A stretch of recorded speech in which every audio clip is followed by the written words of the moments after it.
it's me, Ling. This is actually my new page, and I will be uploading videos here on my page na. No more videos on my Facebook account. Yeah. Anyway, you see that I have a short hair now, so I know you guys were shocked. Kumaka-shock. So, wala lang. I just like something new, so that's why I decided to cut my hair short. By the way, I'd like to thank my aunt, my auntie, Ate Dina, Auntie Dins, si Joanna, and Auntie Bells, Auntie Belen, Char, for this one, and this one. Yeah. Oops. Actually, naapay lipstick, but nasa kong baga ko. So, anyway, thank you so much for this one, Auntie. I really love it. This is an Australian product. It's Model's Prefer, and this one is Lacura. Prefer, this is my favorite. Wow. Anyway, thank you so much. I hope papadayon mo ani Jima. Diba? Thank you kayo na dyan na mga pasuwat dira o. Diba, Auntie? So, salamat kayo ha.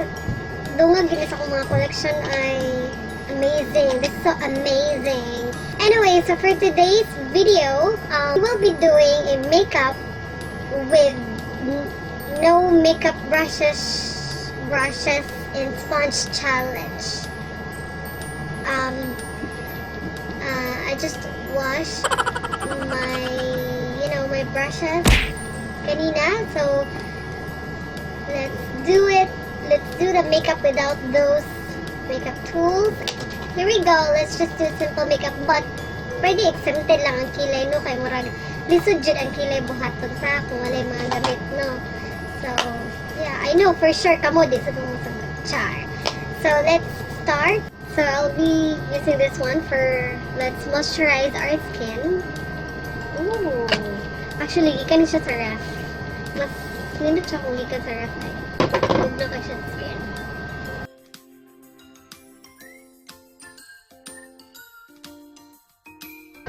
Anyway, thank you to those who admire my new look.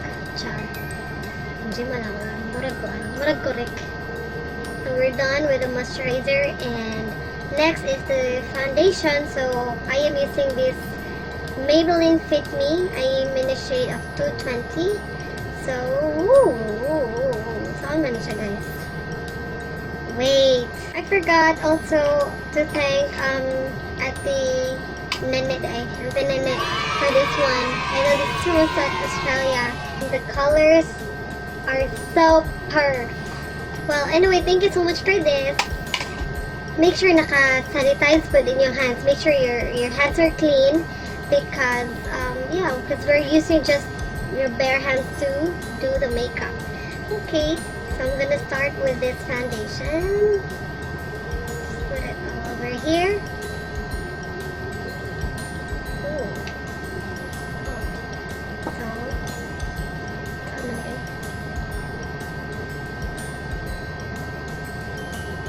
I think I'm actually gonna try to buy a new Maybelline with a different shade. I think mas dark ani kasi kanina shade mo rin. Hayag na kain siya sa ako.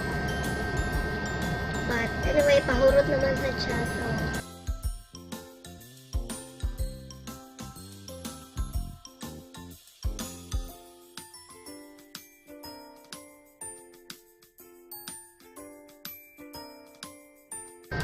God, di man ang tanak butangan dere, ganun na apel man eh. So di na lang nato kalimta na atong paliparan diha.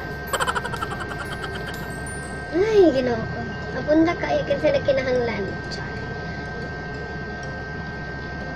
Okay, so we're done with the foundation, and next is I'll be setting our hair under eye.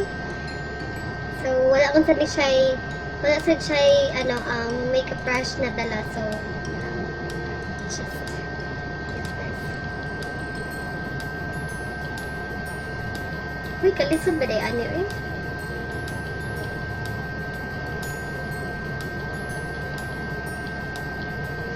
Ganahan kay ko, nice kay siya na product.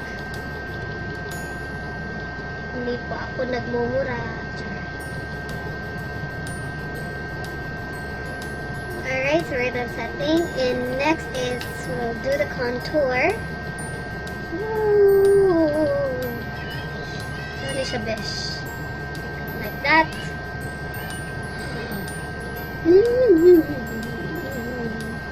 Dapat careful lang yun sa pag-apply mo. Lisod kayo. Laban lang kita diha. Okay, this one here. I don't know if tama ni siya na shade para sa ako. But anyway, let's just pretend char.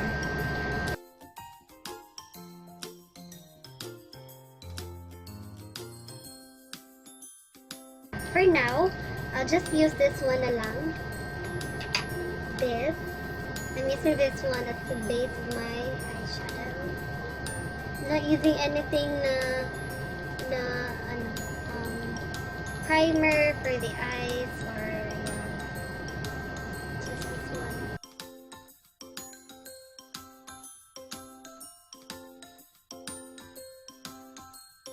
So I'm done with the base, eyeshadow base, and next I will be using a different shade for the crease, this one.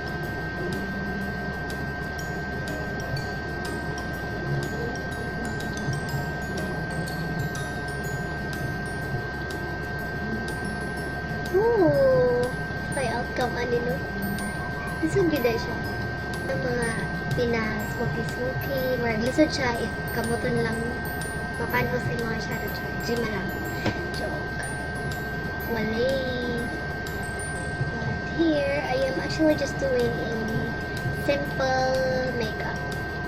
Just a simple, really simple. I'm gonna apply this shade with glitters.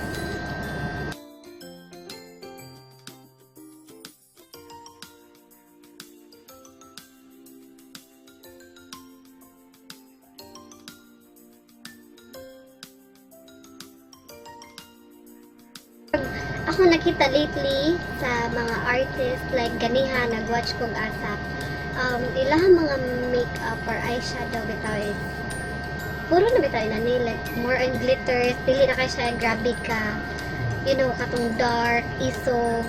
I mean, hindi na siya inana ka strong like naadyo mga dark colors here, mga smoky something, but now ako ang nakita is more on inani siya simple, glittery, then wala na kayo katabi tong wing eyeliner.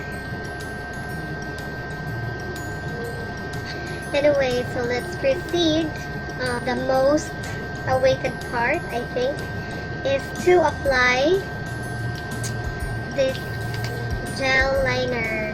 I actually have a fine pen na eyeliner, but since we're doing the no tool, yeah. Wait, so I'm going to apply na this eyeliner.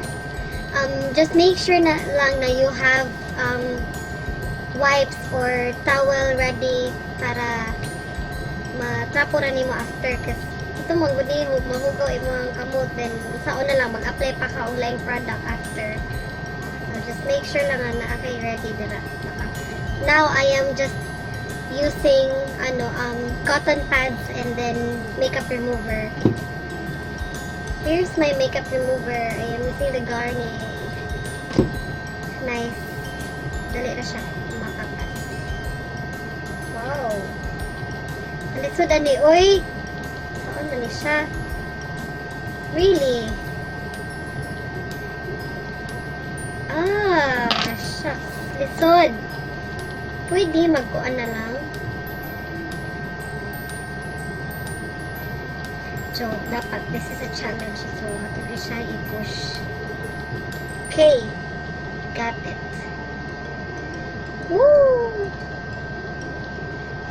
Kaya na. Kuha na ko.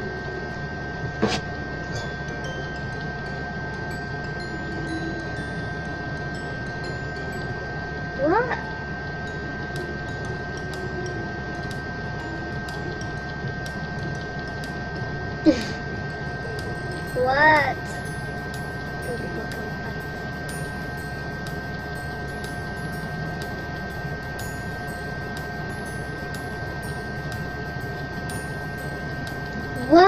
really? Oh my G, this is first time.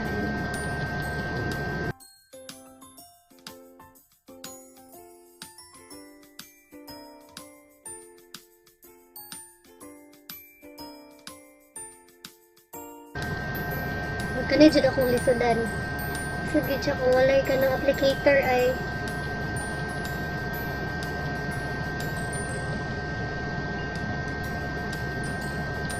so dapat slowly but surely.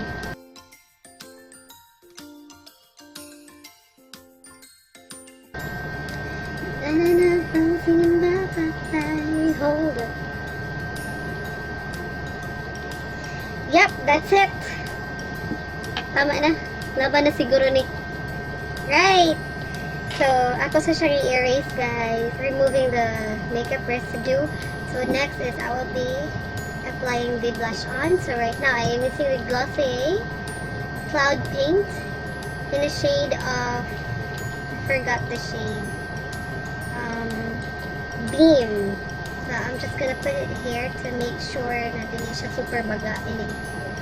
Bakang sa face. Oh, look at that color. Ang smell niya ba kay very chocolate, but I don't know if mo gid yung original smell because actually this is just I don't know class A because sa Shopee ra man ako I mean sa Lazada na ko ni siya gi-order but okay naman po siya, nice naman sa in fairness naman sa good sa akong skin no is dili ko sipon dili ko dali ma-allergy or something kasi baratuhon na mga atong panit dere, oh my god.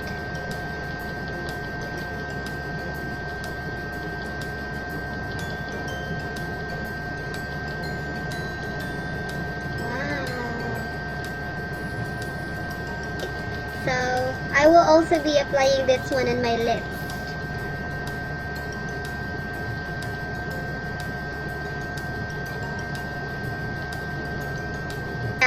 I will be applying a false lashes.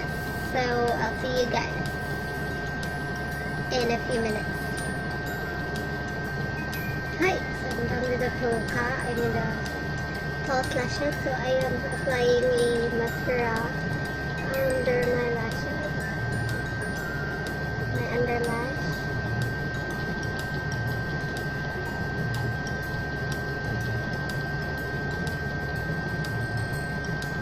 So we're gonna put some highlights over here in the center, the inner corner of your eye.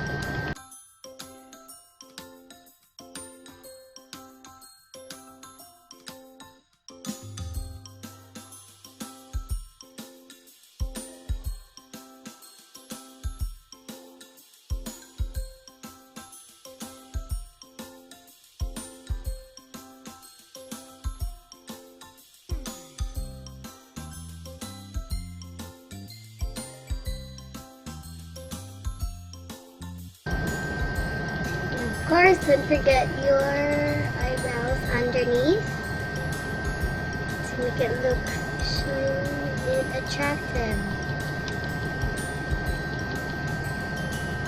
Just a little bit.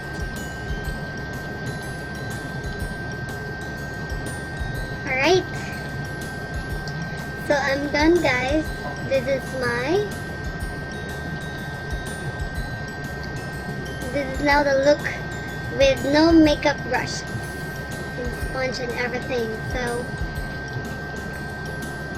okay, I don't like the lip color because it makes me look so pale, so I'm just gonna add this one lay over the top of it. This is the lipstick that Ate Joanna gave and Ate Dance. It's a model's prefer.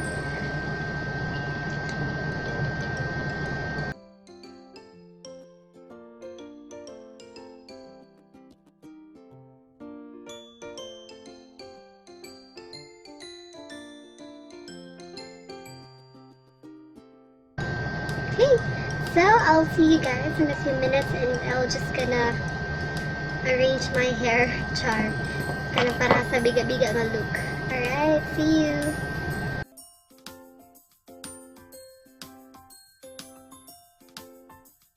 Alright, so that's it. Thank you guys for watching. And yeah, I hope you like this look.